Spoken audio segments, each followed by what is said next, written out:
Gracias sublime, perfecto es tu amor. Tomaste mi lugar, cargaste tú mi cruz. Tu vida diste ahí y ahora libre soy. Oh, Jesús, te adoro por lo que hiciste en mí.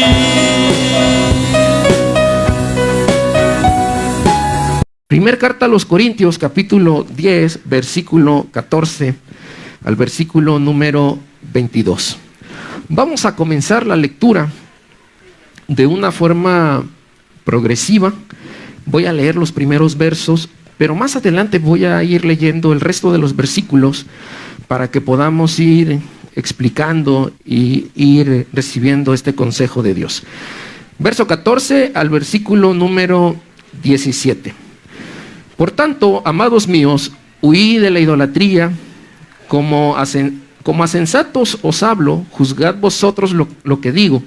La copa de bendición que bendecimos no es la comunión de la sangre de Cristo. El pan que partimos no es la comunión del cuerpo con Cristo. Siendo uno solo el pan, nosotros, con ser muchos, somos un cuerpo, pues todos participamos de aquel mismo pan. Padre, habla a nuestro espíritu, estamos listos, quita de nosotros toda distracción, prepara nuestra mente, prepara nuestro corazón, nuestro espíritu y háblanos en esta reunión presencial y virtual, que estamos listos para escucharte. En el nombre de Jesús, amén. Es indudable que en la vida hay cosas que son incompatibles. La sal con el azúcar no tienen una compatibilidad. El agua con el aceite tampoco lo tienen. Podemos pensar en los americanistas y los chivistas y tampoco hay una compatibilidad de ideologías. No hay compatibilidad tampoco con la sangre y los órganos, aun cuando seamos de una misma familia, de un mismo linaje. Es por eso que cuando hay alguna situación de urgencias, las personas están desesperadas en muchos momentos tratando de buscar un tipo de sangre. La gran mayoría de los seres humanos tiene un tipo de sangre, y cuando somos de ese grupo común de sangre, pues es más sencillo poder recibir el apoyo o la ayuda. Hay cosas que son vitales como estas, la sangre o las donaciones de órganos, y que pueden salvar incluso la vida de alguien. Pero hay otras cosas que no son incompatibles, pero no tienen gran trascendencia. En la vida como iglesia, cuando venimos a el día del Señor, Dios nos invita para que podamos adorarle. El propósito de estar aquí en la casa de Dios no es para sociabilizar. Es cierto que esto es parte de la dinámica, conocemos hermanos, amigos, nos involucramos de una u otra forma, pero el principal motivo de estar aquí en la reunión del domingo o en cualquier otra reunión es para que adoremos a Dios, para que nosotros vengamos delante de Él y para que entreguemos nuestras cargas, y no solo venir a pedirle, sino también venir a darle lo que hay en nuestro ser, darle todo lo que hemos recibido también de gracia. Él nos ha dado algo y nosotros también tenemos que entregar de lo que hemos recibido. Nos ha dado la vida, la bendición de una familia, la bendición de tener un trabajo. Nos ha bendecido de distintas maneras. El llamado de Jesús a la mujer samaritana en Juan 4 es para que le pudiera ella adorar. Y iba a llegar el tiempo en el que tenían que adorar al Señor en espíritu y en verdad. Y de esa forma es como tú y yo tenemos que adorarle a Dios.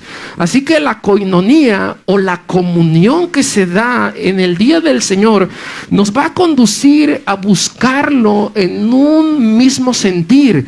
Nos va a mover esta comunión en el Señor, porque tenemos una misma fe. Todos hemos sido bautizados en el nombre del Padre, del Hijo y del Espíritu Santo. Todos hemos creído en un mismo Señor. Cuando Jesús murió en la cruz y derramó su sangre, lo hizo por cada uno de nosotros. Todos somos hijos del mismo Dios, pertenecemos al mismo Padre. Todos tenemos entonces esa misma fe, ese mismo bautismo, ese mismo Espíritu. Todos hemos recibido de Dios exactamente lo mismo. Ahora, en la vida cristiana, debemos nosotros considerar que el Señor nos llama a vivir una vida espiritual. Miren, en la vida también nosotros vamos a tomar dos opciones. O vamos a adorar espiritualmente a Dios, o vamos nosotros a buscar algún otro Dios al que podamos adorar. El ser humano por naturaleza siempre va a tratar de adorar a algo o va a intentar adorar a alguien. Aunque tengamos un gran número de posibilidades en la vida, siempre vamos a tener dos opciones al final y vamos a tener que decidirnos entre una cosa y otra. Si tú no tienes comunión con Dios, vas a tener que tener comunión con Satanás, con los demonios o con cualquier otra cosa con la que tú te quieras afiliar. Entonces, así como el bien existe, la maldad también es una realidad en la vida. Dios es real, pero también Satanás es real. Hay quienes desde los púlpitos intentan evadir el tema de Satanás o minimizarlo o esconderlo o no enseñar acerca de quién es el enemigo de nuestras almas. Pero hay otros predicadores que invierten mucho tiempo y muchos esfuerzos en potencializar quién es Satanás, la obra de Satanás, y hablan muchas cosas acerca de Satanás, incluso hablan más de él que del mismo Jesucristo. No podemos ni potencializarlo demasiado, ni tampoco minimizarlo, ni tampoco esconder la idea de que nosotros estamos en una lucha. Nos guste o no nos guste, estamos en esta vida teniendo una lucha, y esta lucha no es contra carne ni sangre, sino contra las potestades espirituales de este siglo, los demonios, contra todas estas cosas que se levantan para venir a obstruir nuestro crecimiento espiritual y para que no vivamos una vida espiritual que le agrade a Dios. Lo bueno y lo malo entonces está ahí. Y Pablo está presentando en su exposición del versículo 14 una declaración o una conclusión de lo que tenemos que hacer. Ya nos ha dicho que ante el pecado de la sexualidad o de las impurezas sexuales tenemos que huir. Y dice aquí que cuando hay idolatría, tenemos también que huir de la idolatría. Pablo dice que la idolatría en el corazón de los hombres va a causar daños y además es algo con lo que el pueblo del Señor no tiene que asociarse. No es compatible la adoración a Dios y la adoración, por otro lado, a los ídolos. La idolatría, entonces, es la confianza que los seres humanos tienen en aquellas cosas que han sido creadas. El ser humano ha puesto su esperanza, su felicidad y el significado de la vida en las cosas creadas y no en su creador. Y esto es idolatría.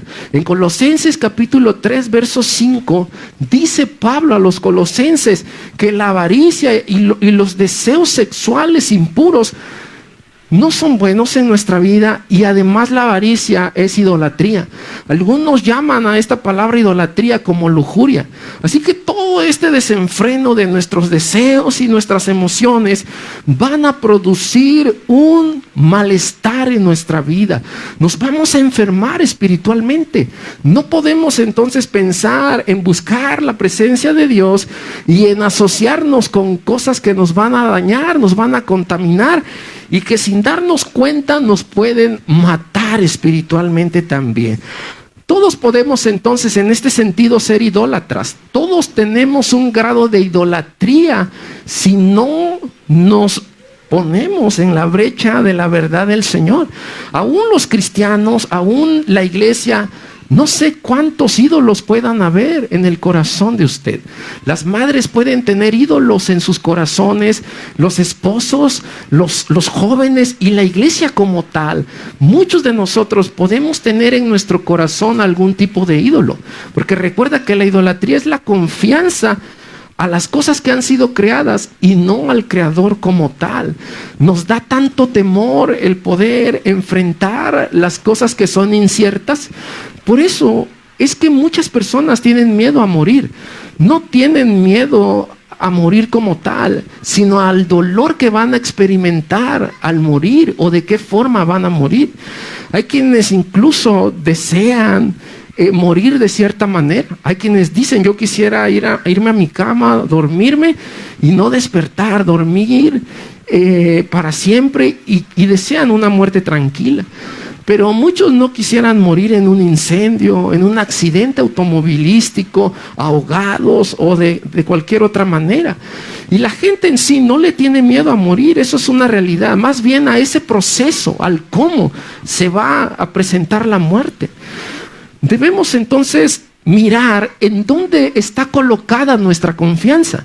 La Biblia dice en Hebreos que nuestros ojos deben estar en el autor y consumador de la fe. Esto es Jesús. Hay veces que perdemos la mirada. No sé de aquí cuántos manejen o cuántos lo han hecho. Yo en algún momento, y lo aclaro, solo automóviles automáticos, he manejado, pero una distracción, mirar el celular o algo, eso nos puede traer problemas, alguna distracción, eso puede provocar una serie de conflictos colaterales. Así que en la vida espiritual pasa algo muy parecido.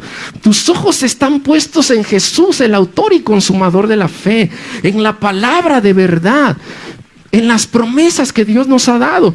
Pero una distracción en milésimas de segundos o en segundos nos pueden provocar grandes problemas espirituales.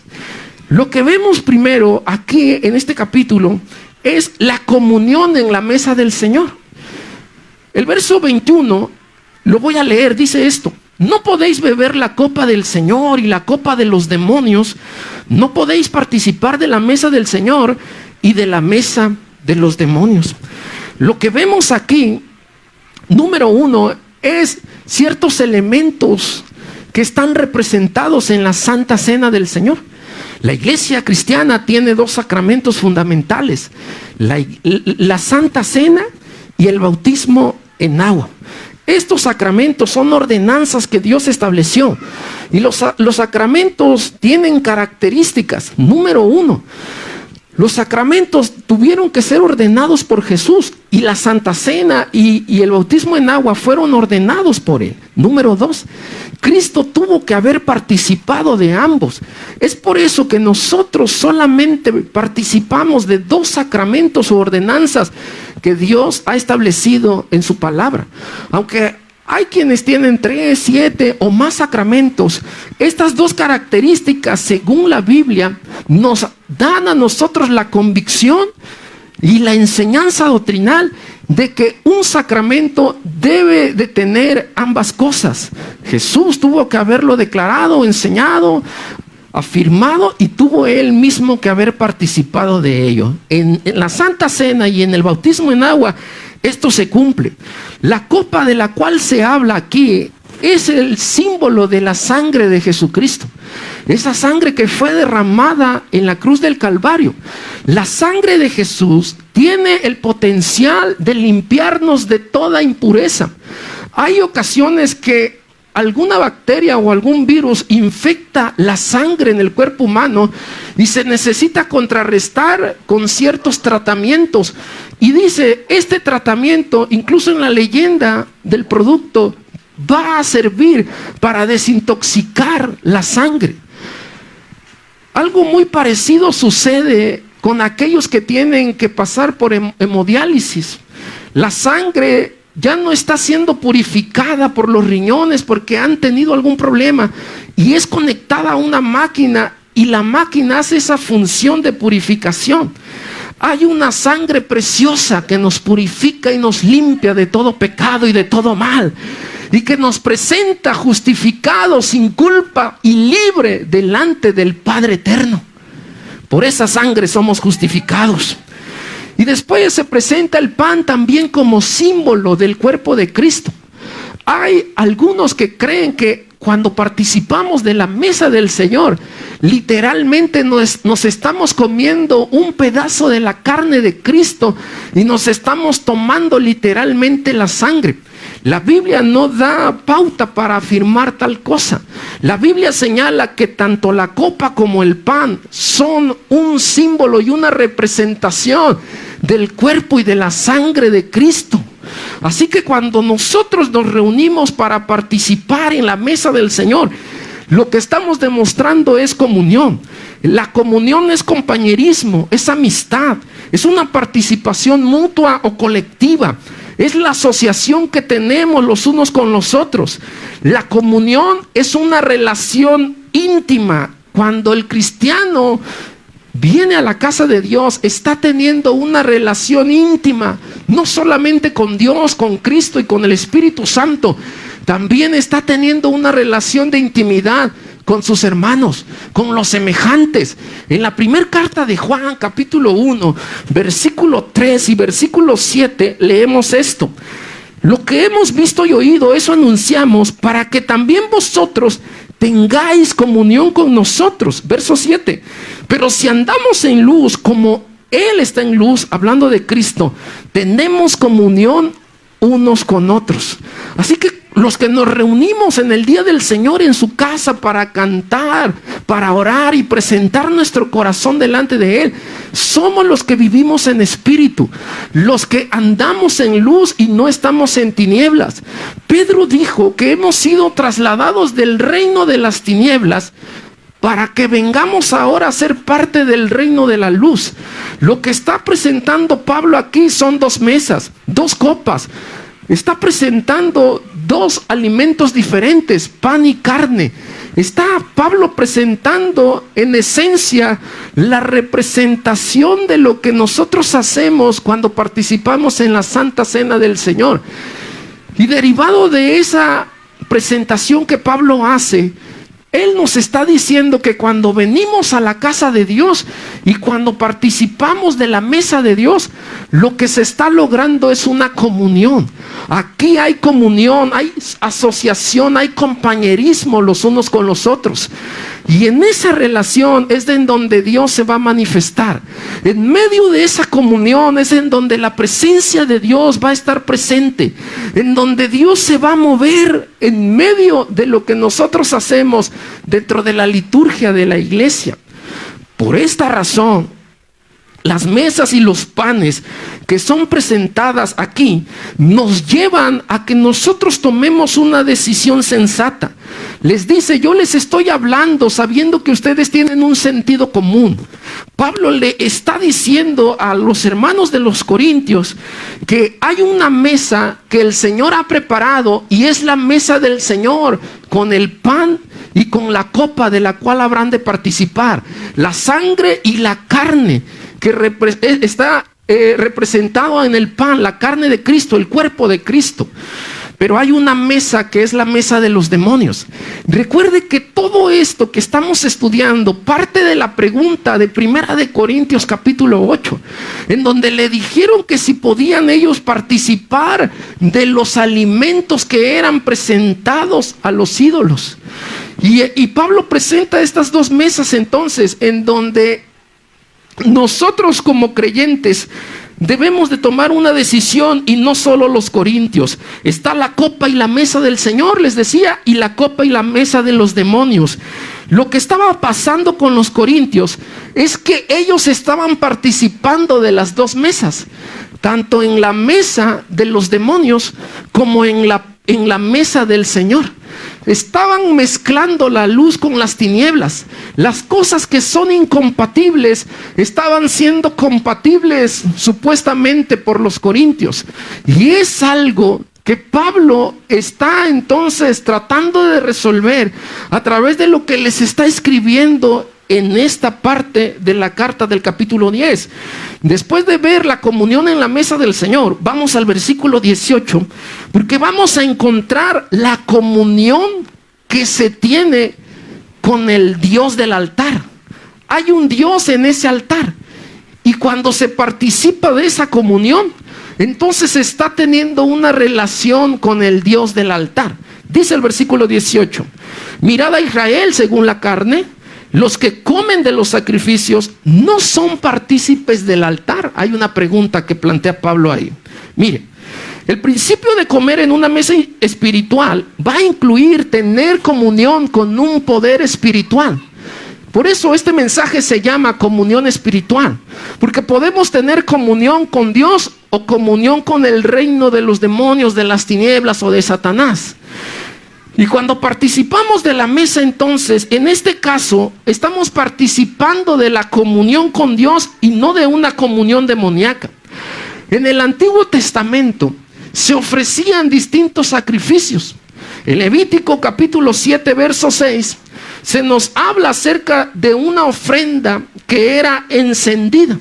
Había ofrendas que los sacerdotes presentaban delante de Dios. En este caso eran animales.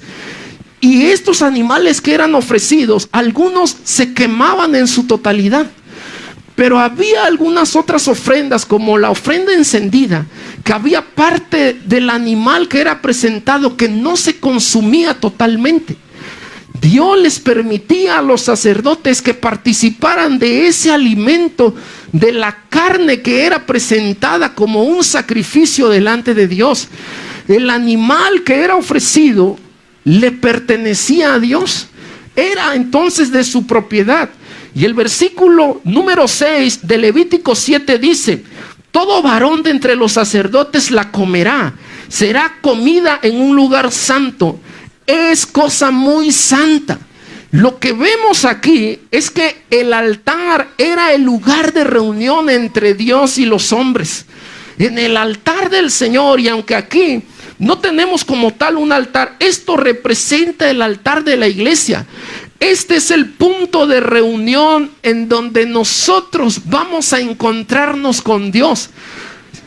De forma figurada también, en nuestro hogar hay un espacio que hemos dedicado, quizá la mayoría de nosotros, en donde todos los días nos encontramos con Dios. En las mañanas, algunos tienen su habitación como ese altar. Al levantarse doblan sus rodillas y antes de hacer cualquier otra cosa, lo primero que hacen es dar gracias a Dios. Tenemos en el altar entonces el punto de encuentro entre la deidad y los hombres. Debemos también notar algo, que ahí estos sacerdotes comían, y el comer y el estar en el altar representaba comunión con Dios.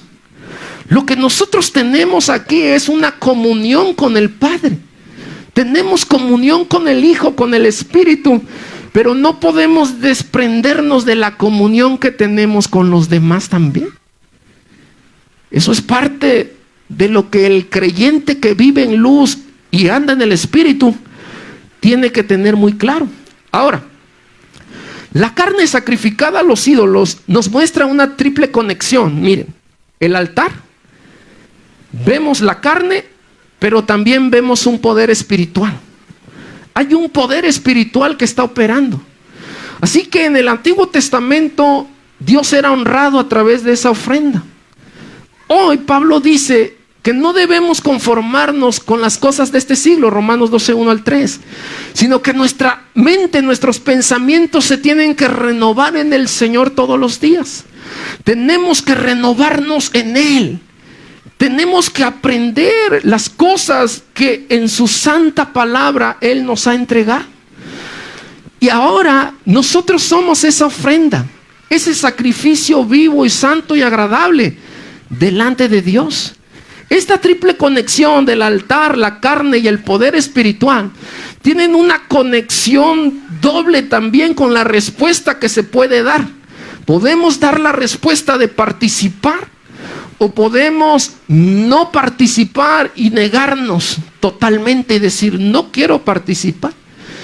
Así que Pablo lleva a los corintios nuevamente a un aspecto del Antiguo Testamento para posicionarlos en la pregunta que le han planteado: si ellos pueden comer de lo que ha sido sacrificado para los ídolos. Así que aquí viene la respuesta de Pablo y vamos a los últimos versículos del 19 al 22. Verso 19. ¿Qué digo pues? ¿Que el ídolo es algo o que sea algo que lo que se sacrifica a los ídolos? Antes digo que lo que los gentiles sacrifican, a los demonios los sacrifican y no a Dios. Y no quiero que vosotros os hagáis partícipes con los demonios. No podéis beber la copa del Señor y la copa de los demonios. No podéis participar en la mesa del Señor y en la mesa de los demonios. ¿O provocaremos a celos al Señor? ¿Somos más fuertes que Él? Pablo está mirando que la iglesia está participando de la mesa del Señor. Y eso es comunión.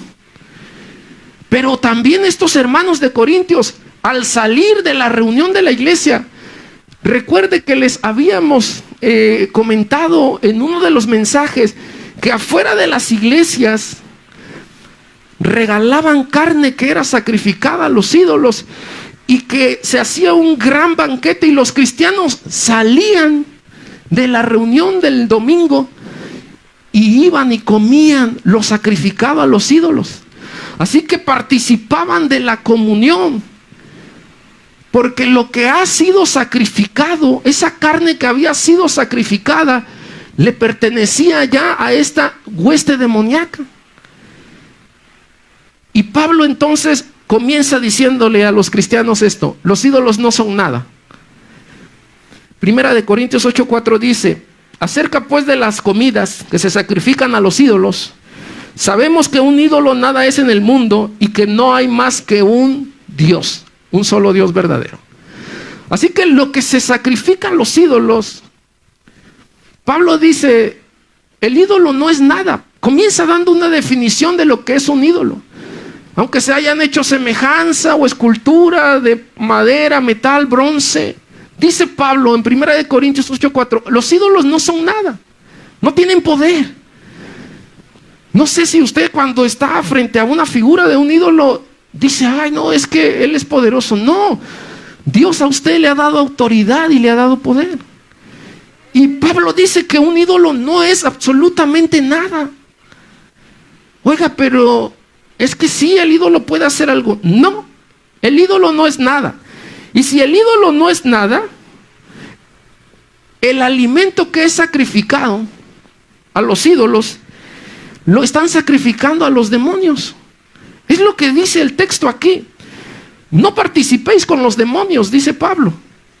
Vamos a Deuteronomio 32:17.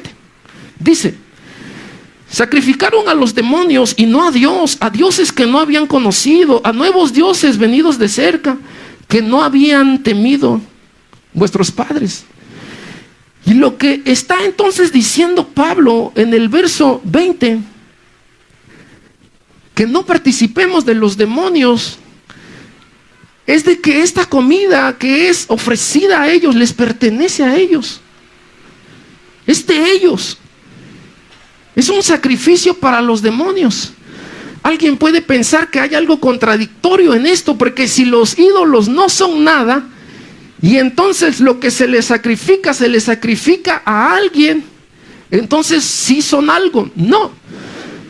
El ídolo como tal es absolutamente nada. El asunto es que en medio de esto se está exigiendo adoración. Se está exigiendo adoración. Hay una demanda de adoración. ¿A quién o a qué? A los demonios. Es lo que el texto dice. Que los demonios están queriendo recibir la pleitesía o la adoración o la comunión espiritual que debemos de tener con Dios. Así que en la vida nos vamos a conectar con Dios en lo espiritual o con el reino del mal, representado en los demonios, como Pablo dice aquí. Un predicador llegó a decir en cierta ocasión que nadie de nosotros es huérfano. O somos hijos de Dios o somos hijos del diablo. Así que ellos están demandando adoración. Y dice el pasaje, dice el texto aquí, que el alimento es sacrificado a los ídolos. Pero aunque el alimento es sacrificado a los ídolos, si tú te lo comes, ese alimento no te puede hacer nada. Lo más que te puede hacer es que si no te lavaste las manos o lo prepararon de forma no higiénica, te puede dar una infección estomacal o algo así. Pero si tú crees que por comerte algo que ha sido sacrificado a los ídolos, va a venir desde los cielos un rayo o va a venir algo espiritualmente que te va a transformar en algo o en alguien, no va a pasar nada de eso. Y si un día me lo como, pudieras. Pero Pablo dice, huye, no participes. El ídolo no es nada. Lo que pasa es que hay una influencia espiritual atrás que está demandando una adoración que es exclusiva para alguien, una persona. Y por eso enfatiza Deuteronomio y el mismo Pablo que solo hay un Dios. Solo hay un Dios al que debemos depositar nuestra confianza en todo. Yo te pregunto, ¿confías en Dios en todas las cosas de tu vida, en cada una de las áreas de tu vida? Y nuestra afirmación temprana puede decir, sí, confío en Él. Pero sería oportuno hacer una evaluación de nuestra vida esta tarde y ver si realmente nuestras acciones están demostrando esa confianza que tenemos plena en el Dios en el cual hemos creído.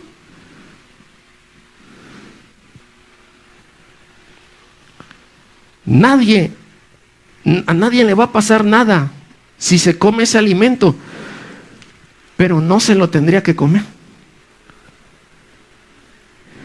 Pablo dice, huye, en el verso 14, huye de eso. Después Pablo dice, no participes de la comida porque vas a provocar celos de Dios.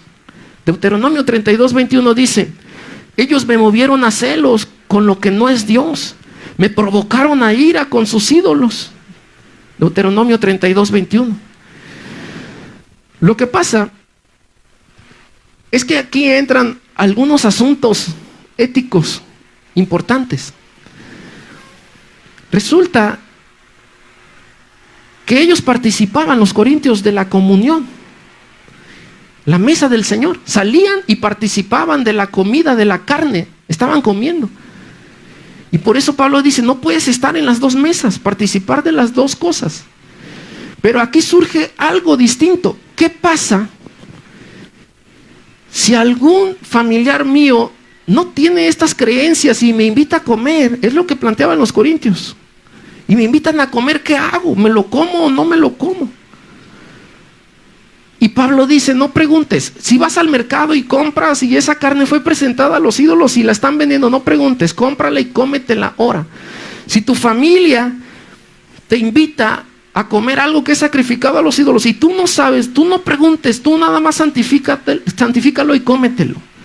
Pero si alguien ahí te dice que ese alimento fue sacrificado a los ídolos, no te lo comas. Por dos razones. Por la conciencia, no la tuya, sino la conciencia de Él. Y porque probablemente te está probando en tu fe. Está probando tu fe. Y quiere ver de qué manera tú vas a reaccionar. Oiga, pero esto es difícil. Claro que es difícil. Porque eso te va a provocar rechazo de parte de tu familia, tus amigos, tus vecinos. En nuestros días, esto lo podemos mirar en las celebraciones a los santos, en las festividades patronales de un pueblo, de una ciudad. Lo podemos ver en las costumbres del mes de noviembre, en participar en ciertas actividades en donde posterior a ellas se nos ofrezca el alimento. Incluso algunos incluyen los novenarios. Y lo que se ofrece ahí. Por eso cuando yo regularmente voy a un lugar y compro alguna comida que me fascina, yo no pregunto nada. ¿Cómo lo hicieron? A veces es bueno para saber los ingredientes y todas estas cosas, pero prefiero no hacerlo porque probablemente yo ya tenga medio bocado en mi estómago o en la garganta y por cuestiones de fe o conciencia yo tenga que decir no. Tan rico me he estado comiendo yo el platillo, chupándome los dedos. Y es mejor abandonarlo. Así que por la conciencia y por la fe habríamos de renunciar.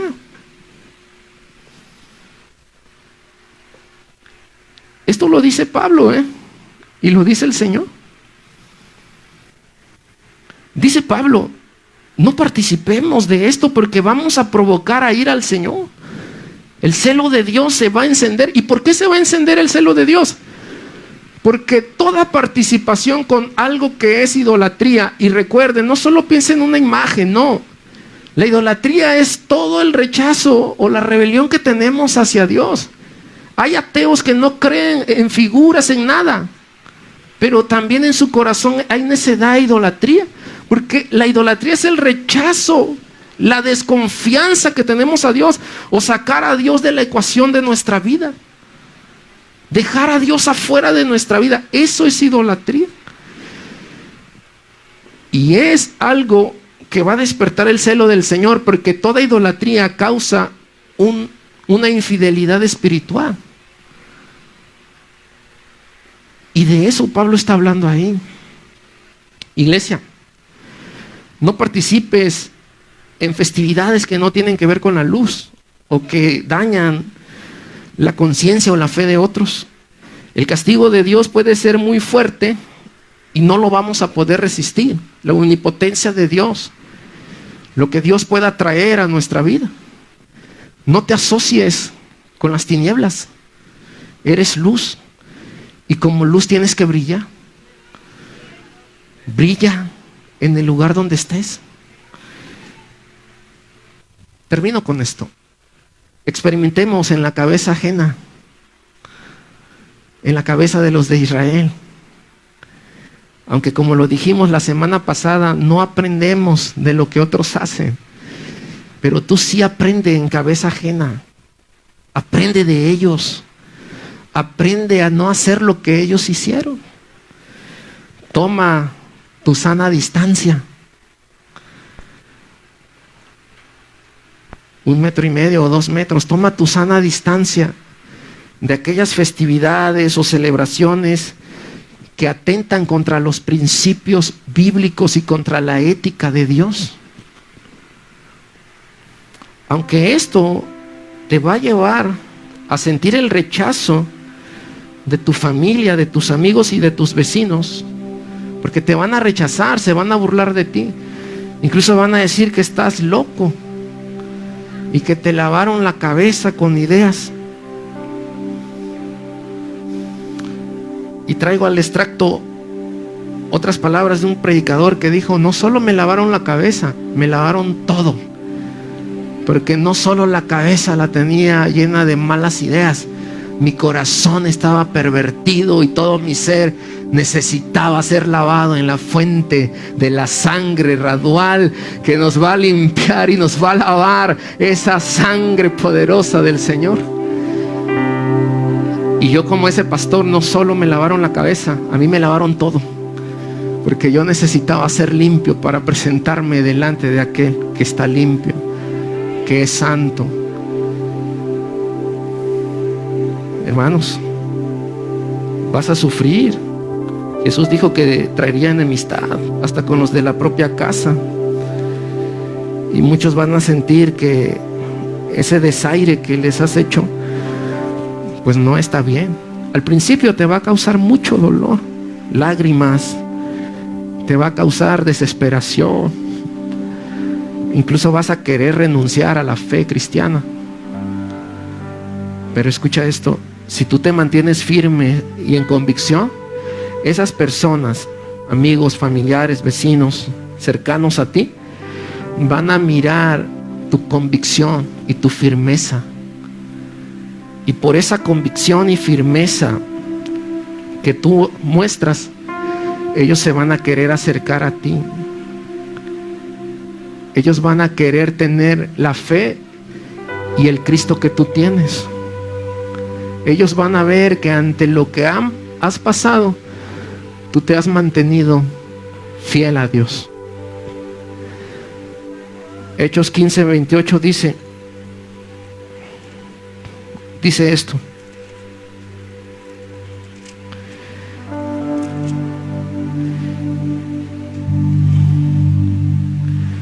...15, 28 y 29... porque ha parecido bien al Espíritu Santo y a nosotros no imponeros ninguna carga más de estas cosas necesarias, que os abstengáis de lo sacrificado a ídolos de sangre, de ahogado y de fornicación, de las cuales cosas, si os guardaréis, bien haréis. Pasadlo bien. Os ha parecido bien al Espíritu Santo, al Hijo y al Padre, que ninguno de los suyos participen en cosas sacrificadas a los ídolos. Y si haces esto, bien hacéis, porque la luz y las tinieblas no pueden ser compatibles. Hermano, el deseo de Dios hoy es que saquemos todo ídolo del corazón, toda idolatría que haya en nuestro corazón. A veces acusamos a la iglesia católica o tradicional de que está llena de ídolos, cuando muchos ídolos están en nosotros también.